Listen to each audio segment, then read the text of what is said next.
This is the Gillette Labs with exfoliating bar. The bar and the handle removes unseen dirt and debris ahead of the blades for effortless shaving in one efficient stroke.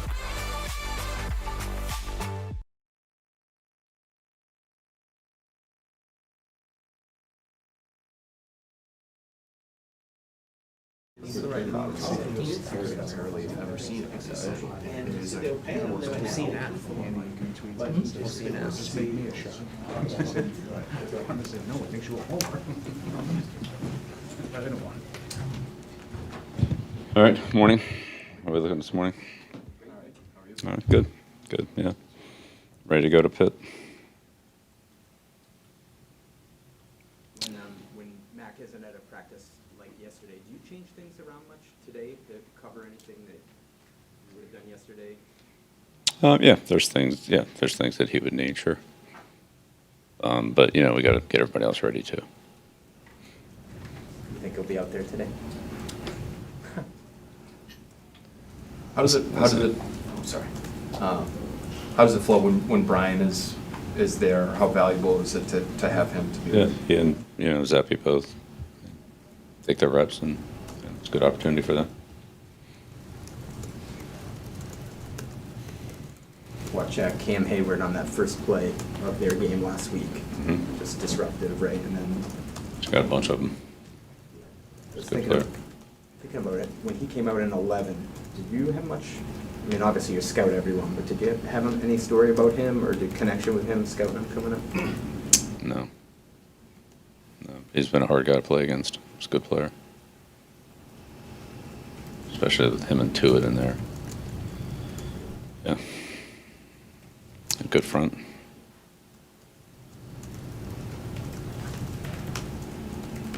Bill, Joe mentioned something earlier in the week when we had a chance to talk to him about how Mac kind of goes above and beyond in some different ways playing the position.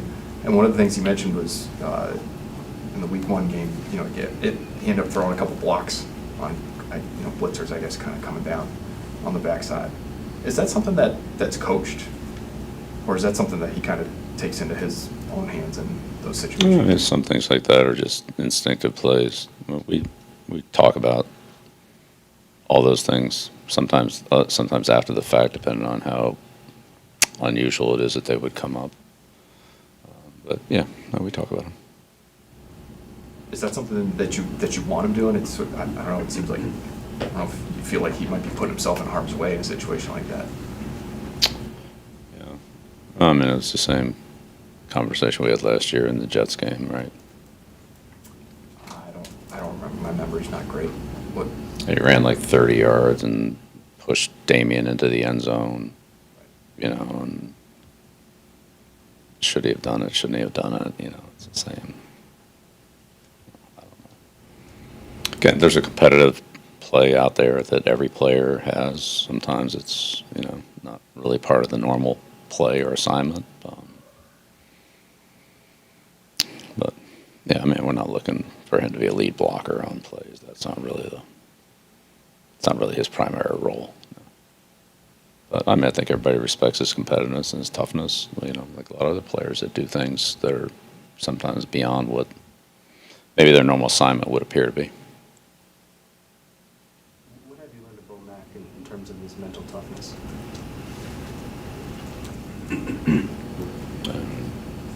He did as a rookie. I think that's it right there.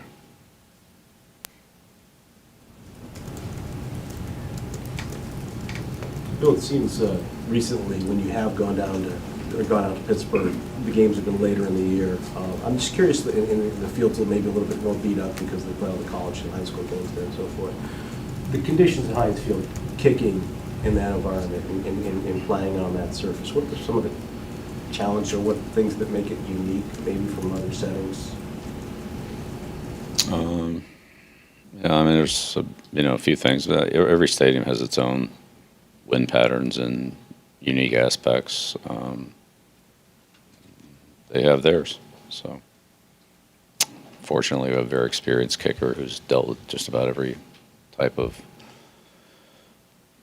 different situation you could come up with. So, I'm sure Nick's as well prepared to handle it as anybody.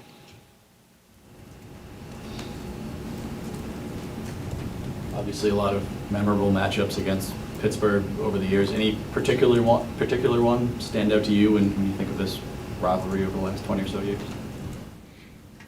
Yeah, sure, but I think at this point, really, it's just all my focus is on this week's game and trying to get ready here. We got a little over 48 hours, and so let's really try to crank it up for this one. Not worry too much about those other ones. There were some good ones. There was the Halloween game. But all in the past. Bill, do you consider Pittsburgh an elite defense? And if you do, how does it change without T.J. Watt out there this weekend? Yeah, well, they're obviously a good defensive team. They played very well against very explosive offense in Cincinnati last week on the road. So, but they have their unique structure and their players that have their set of skills, and those are the ones we'll match up with. So those are the ones we are dealing with. Last week it was different players in a different scheme. Next week it'll be different players in a different scheme. We just take each one as it comes and prepare for that one. What are the challenges that Chase Claypool presents? Big, fast, really good hands. Big catch radius. He's kind of always open. Like covering a guy like Gronkowski, or no matter where you are on him, there's a place where he can reach and get the ball that you can't reach and get the ball. So I know they use him in a variety of ways, down the field, catch and run plays, hand him the ball, plays and things like that. So he's a big physical player, can block the point of attack, run, hard guy to tackle, downfield receiver as well as a short and intermediate receiver. So he can get you a lot of different ways. Tough matchup. Bill, a number of players have mentioned this week they see, a common theme throughout the years with the Steelers, their playing style, hard-nosed, physical, et cetera, et cetera. I mean, do you see those similar through lines going back all the way to Chuck Noll in the 70s? And what other through lines do you see that are still... As far back as I go. As far back as I go. To Chuck, to Bill, to Mike. So, yeah. Chuck was the last... I think I was his last game. That was his last year when I was in Cleveland. Then Bill came in. Then Mike came in. So it's Steelers have a brand of football, and they've been very consistent in it through the years. And I think they deserve a lot of credit as an organization for that type of consistency that they've put out there. Through the head coaches and just their general playing style, regardless exactly what the scheme was or who the quarterback was or so forth. But they've had a pretty consistent style there, and probably does go back to Coach Noll back when, I don't know, when did he start, in the late 60s, early 70s, whatever it was. He's definitely there in the 70s, so I forget exactly what year it was, 67, 68, I don't know, something like that. So 3 coaches over, how many years is that? 50. It's a lot. Pretty good. Mike's done a great job. 15 straight winning seasons. I mean, it's pretty impressive. Are they unique in that sense? I mean, obviously different franchises have different brands of their own football and some more continuity or history, but, because of the ownership, you mentioned the 3 coaches, that to have that consistency with that particular brand, are they alone in that sense? I think they're one of the best at it, and their style of play has,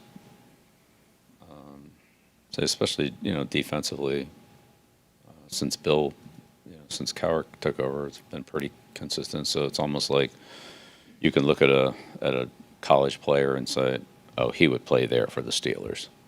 Whether that's this year, 5 years ago, 10 years ago, or 20 years ago. The player's skills and how they would use them, and this would be a perfect Steeler. He would play this position for him. So they've had a lot of guys like that. Whether it's the speeded inside linebacker from Ferrier to Timmons to Shazier to Bush to Jack, or the edge rushers from Kevin Green to all the Gilden to Harrison and all the guys that go down there. To Watt, it's kind of, they have a lot of good zone safeties, Palomalu, Fitzpatrick, and, guys that kind of play the same position. I'm not saying they're the same, but, similar guys, similar positions, similar styles of play that have, they've gotten those guys and they've put them into their system, and they know what they're looking for and they find them. So there's not too many teams that have had that kind of consistency over that period of time that I can think of.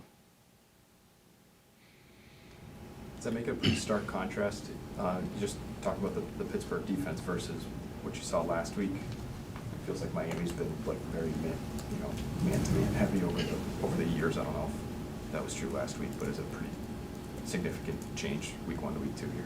Well, yeah, I mean, they've had, a lot of different turnover there. I mean, Coach Saban was there, and multiple offensive coaches, Coach Philbin, and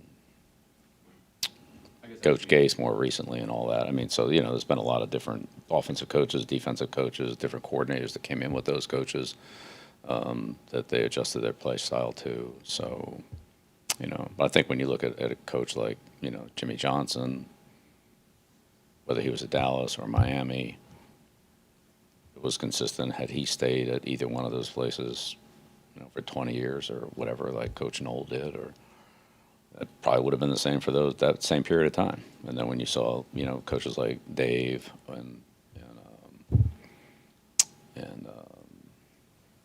Norv become head coaches or take their systems to wherever they took them, San Diego, Washington, Dave was in Cleveland, so forth. Then there was a lot of carryover there, it just branched out. So